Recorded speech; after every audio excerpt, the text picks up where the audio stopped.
Good afternoon, everyone. After I retired systems engineer, I learned again the theory of relativity.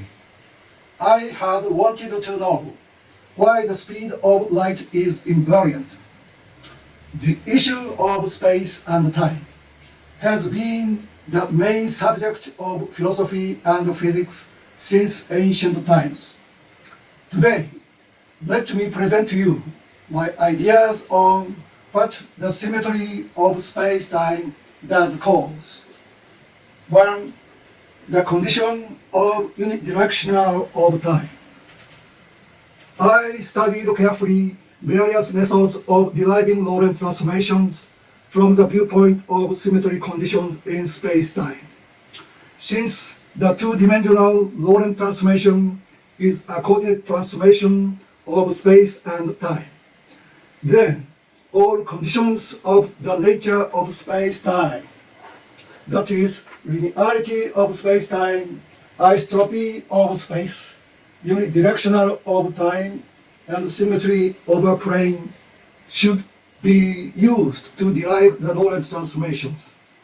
The problem is that the condition of unidirectional of time is hidden behind the relativity principle, and this condition is not used explicitly to derive Lorentz transformation. Used and unused conditions deriving Lorentz transformations are in this table. Einstein used two principles of the special theory of relativity. He also used both conditions of linearity of space-time and isotropy of space. Lévi-Lebrun did not use the constancy of the speed of light. I used only the nature of space-time as shown in the next section. 2. A direct method deriving Lorentz transformations. As you will see now, Lorentz transformation is buried in a symmetry plane. When a four-dimensional linear space-time is cut by a plane geometry is born. The basis of this plane geometry is linearity and front-back symmetry. Put right-hand oblique coordinate system on both face sides of a plane and make them coincide with their origins. Note that the red-colored points or lines are on the back side. We define a 2x2 real surface coordinate transformation B as an inside-out transformation, then determinant B less than 0. The coordinate transformation B transforms the point P equals x1, y1 on the front side to the corresponding real point Q equals x2, y2 on the back side as Q equals BP. This is front side and this is back side. You can see both sides at once. If B does not equal B inverse, then we are able to distinguish which side of a plane we are on. Because it is not possible to distinguish which side of a plane is the back or front, the symmetry plane equation is B equals B inverse. Solving this equation, we obtain an oblique reflection transformation B with 2 degrees of freedom.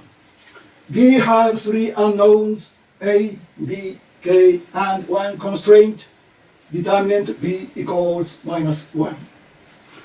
Then we derive a special isodiagonal linear transformation F from B such that F equals M, B equals A, B, K, B, A, and M is reflection matrix. If Fi is given by this form, then F1, F2 equal F2, F1. It is known that K is a commutative coefficient. If K equals -1, then F is referred to as rotation transformation. If K equals 0, then F is referred to as Galilean transformation. If K greater than 0, then F is referred to as Lorentz transformation. Thus, we obtain these transformations from the symmetry of a plane in space-time. When the coefficient K is fixed on the symmetry plane, then matrices B and F have a common invariant function such that function phi of BP equals phi of FP equals phi of P equals phi of xy equals minus kx squared plus y squared. BP and FP are transformed points from P. Invariant function is the base of transformation group. Therefore, matrices B and F create a geometry of isometric transformation group on both sides of a plane with the metric the norm of BP equals the norm of FP equals norm of P equals square root phi of P. It is found that the sign of K represents the type of asymmetry plane with completely isotropic when K equals -1, or with semi-isotropic when K is greater than or equal to 0. It is known that a space-by-space plane is completely isotropic and a space-by-time plane is semi-isotropic. Thus, the symmetry of a plane gives rise not only to Euclidean geometry when K equals -1, but also to the principle of relativity when K is greater than or equal to 0. 3. Why does the relativity principle and Lorentz symmetry arise in space-time? We think two inertial systems S1 and S2 move on a straight line G, going away from each other at the speed of v. In this figure, the space-time axes of S1 and S2 are x1, t1 is on the front side and x2, t2 on the back side of a space-by-time plane. Make them coincide with their origins. X represents space and t represents time. The special isodiagonal transformation F with K greater than 0 is a Lorentz transformation which rules a space-by-time symmetry plane. We have Lorentz transformation XL and TL equals AX1 plus BT1 and KBX1 plus AT1. XL-TL represents the Lorentz coordinate axis with right-hand system, XL and TL. From the first equation, A is a unitless constant and B is a velocity constant. The motion of S2 is represented x1 equals T1 and TL axis is given by XL equals AX1 plus BT1 equals 0 on the front side. Comparing both equations, V equals minus B over A is derived. From the second equation, K represents reciprocal of the velocity squared in which we put K equals 1 over C squared by convention, and C is a velocity constant. If inertial systems of 1, 2, n move by the speed of v12, v23, vn1 respectively on a straight line, then the following equation holds. This proves that there must be the maximum invariant speed of C. Since determinant L equal 1, then we obtain Lorentz factor gamma as A equal gamma. Thus, the Lorentz transformation L and its oblique refraction transformation B are defined as follows. L and B are given by these equations.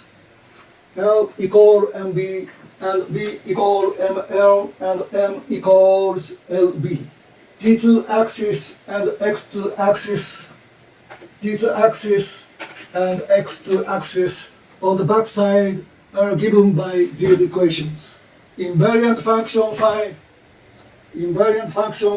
of BP equals phi of LP equals phi of P equals phi of XT equals minus x squared over c squared plus t squared.